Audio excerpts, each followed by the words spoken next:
Herbert's 100 harem. Yzma is an absolute hassle to keep up with. Axiom or not, Herbert can just barely keep pace with her. Although the gap is steadily widening, there is a sheer efficiency in movement he simply can't match. She spent more time in a dead sprint than he spent alive, possibly longer than his father and grandfather have been alive combined. Of course, she knows how to keep it up at max speed with maximum maneuverability and minimal energy use. He has to keep himself in a semi-real state to minimize his wind resistance to nearly nothing, and both hypercharge his body so he can jump and sprint and climb after her, while also having it spread out to reinforce the surrounding surfaces, so he doesn't just shatter whatever he touches. Thank God the woman's staying away from crowds. Herbert's keeping pace with the traffic between the spires at this pace, and she's still pulling ahead. She turns a corner into a thin alleyway, and if he had the breath in his lungs, Herbert would swear. He only has a heartbeat to conclude that it's a trap. He's an idiot for following, but can't maneuver well enough to get fully out of the way. He can barely follow the woman. The net that's coming at him gives him half a second to react. He warps the space around himself, and for just a heartbeat is the size of a grain of sand. The net snaps shut, and he returns to full size past it. Two left hands grab his ankles, and he's suddenly upside down and dealing with the damn near concussion that the sudden deceleration just gave him. Very well done. Oh my goodness. I'm glad we have a whole planet to play with. You're already ready for the really fun training. Yzma gushes at him as he almost forces his heartbeat to slow the hell down. Why, thank you, my dear woman. I'm rather proud of his progress, if I do say so myself, Sir Philip says, and Yzma turns around to regard him. She lets out a gasp even as she turns Herbert right side up and gently sets him down. Oh my goodness! I saw you on the news. You're even more adorable in person. Yzma gushes out as she slinks down the thin alleyway as if the words wall, floor, and ceiling were synonymous, and any difference was in spelling alone. Gravity is just a suggestion to this woman. Thank you, madam. It's a pleasure to know that the care I put into looking presentable is appreciated, Sir Philip replies as he calmly polishes his monocle. Now, may I inquire as to what your intentions with my apprentice are? Do bear in mind that he's already happily married to Emira, and therefore it would be a little questionable to pursue relationships with. Oh, don't be sassy. I'm just making sure that the rumors are true and little Emira wasn't just making things up to impress her granny. Yzma explains before suddenly moving so fast that she's not even a blur. Before he knows it, Herbert is suddenly wrapped up in Yzma's arms and is being hugged closely to the generous chest of the ancient Zedan matriarch. She leans down and kisses him on the forehead to leave a gigantic lipstick smear. Madam, Sir Philip chides in an amused tone. She slinks up to him, two arms keeping Herbert pinned and the other two aiding in sheer mobility. Not a hunter yourself, but certainly capable. It is rumored that you're an intelligence agent, a spy of some kind. She then smirks. Of course, the rather silly novels detailing your exploits were amusing.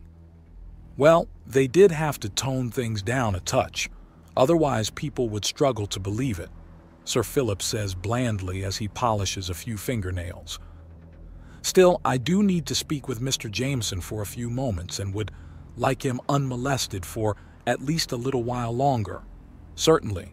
I do need to speak to my little Emira a touch. I'll be back shortly, she says, setting down Herbert right next to Sir Philip, and then goes up the wall in a blur of movement to simply vanish. Had I backup so skilled back home, I could have breezed through a great many of my more challenging moments, although my scar collection would have suffered terribly, Sir Philip remarks before gesturing for Herbert to walk beside him. He holds out a handkerchief so the teenager can clean off his forehead. Thank you, sir, Herbert remarks as he quickly gets the gunk off. He folds it up to contain the mess and then passes the cloth back. Hidden under it is the belt pouch that holds the 3 cameras he used in the Exotic Vehicle Inquiry League's main room.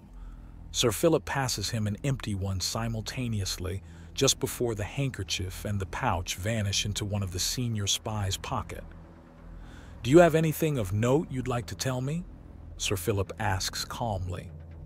"If a Gravia turns hostile, we're going to be in a lot of trouble.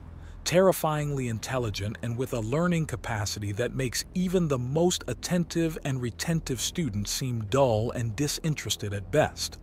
These ones are perfectly harmless, but the sheer breadth of their knowledge and their capacity to use it means that someone just needs to hire one of them to get accurate schematics of any and all of our military vehicles and likely bases, command structure, and emplacements," Herbert remarks. "Thankfully, we can freely harness and make use of an exceptionally deadly substance for their species. We're in informal contact with several interested Gravia parties, and we've given all of them fair warning that we are running some minor experiments with Null. This has caused all of them to express a deep interest in maintaining a healthy distance from us." Sir Philip replies, and Herbert nods. "Yes, but if we push too far with that, then one of them might calculate that we're too much a danger and interfere in some way as to get us to stop." "Yes, that is a possibility. As a species, they appear to prefer minimal force to start with before ramping up. They all attempt diplomacy at first, and several of them have even aided in some business acquisitions, so we can properly study Null at a safe distance from any member of their race. They have been fairly and legally compensated for their help. I was wondering how we've been dodging around so much red tape, sir," Herbert notes. "Yes, this group was rather low on the potential danger list, but high risk should they be compromised. Most Gravia land there, so we must be sure to be thorough." "Thorough is only a bad thing if you're pressed for time, sir," Herbert remarks, and Sir Philip smiles somewhat ruefully. "So, you're still going through with that, sir? By most galactic standards, you're still very young and no one will begrudge you expressing that physically," Herbert says, and Sir Philip shakes his head.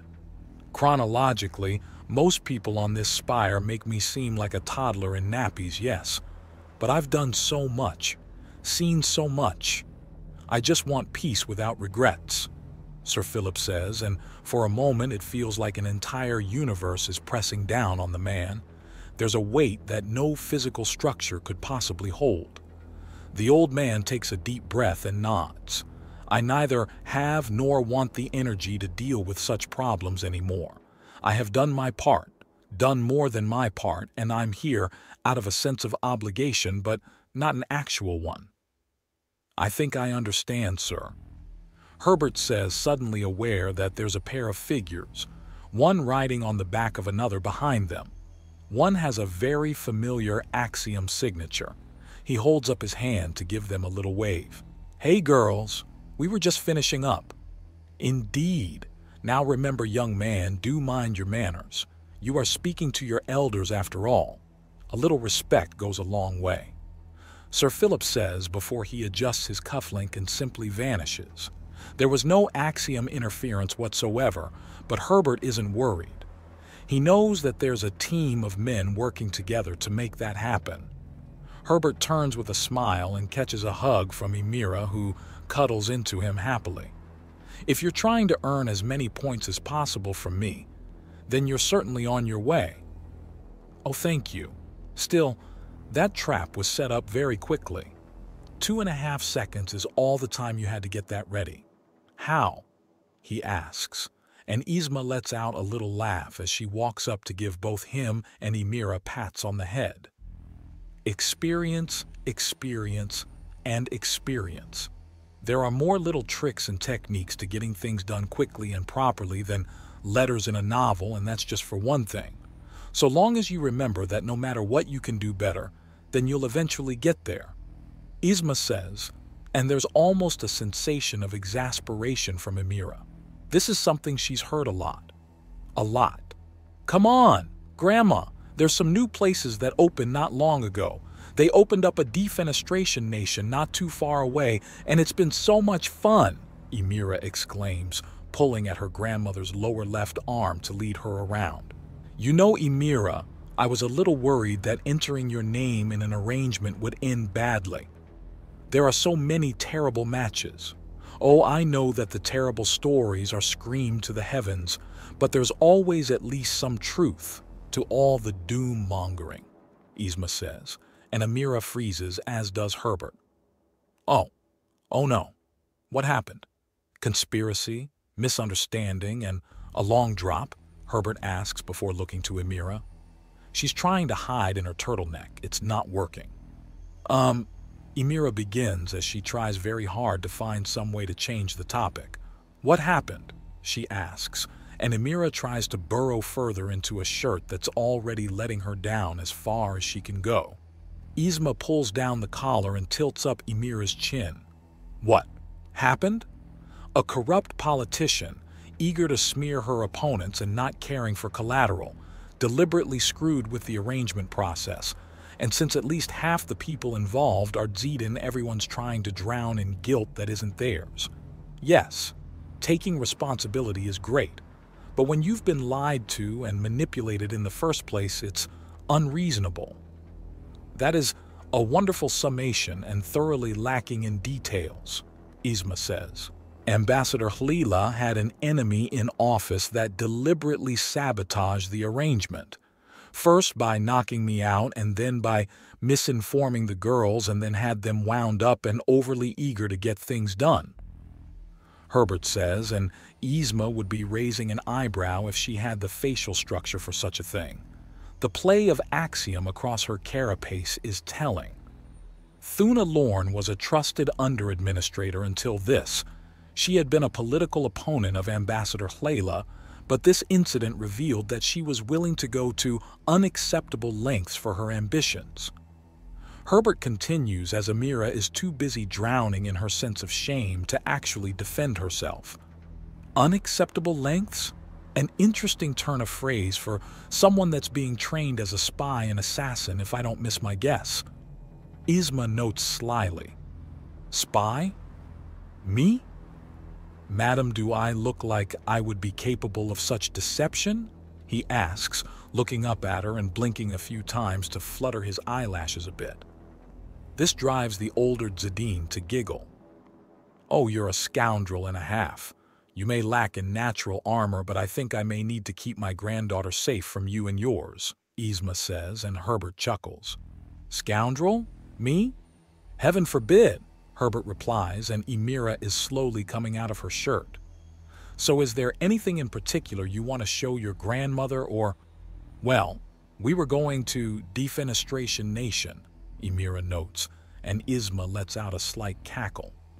"If you want to impress me in an oversized playground, then you'll need some backup." She chides, and Herbert gives her a challenging look. "Really? Well, you are a walking fossil, so if you want an entire team to dig you up," he teases. "Oh, that's adorable. You think you can bait me." Yzma notes before smiling. "I'll bite. Let's go."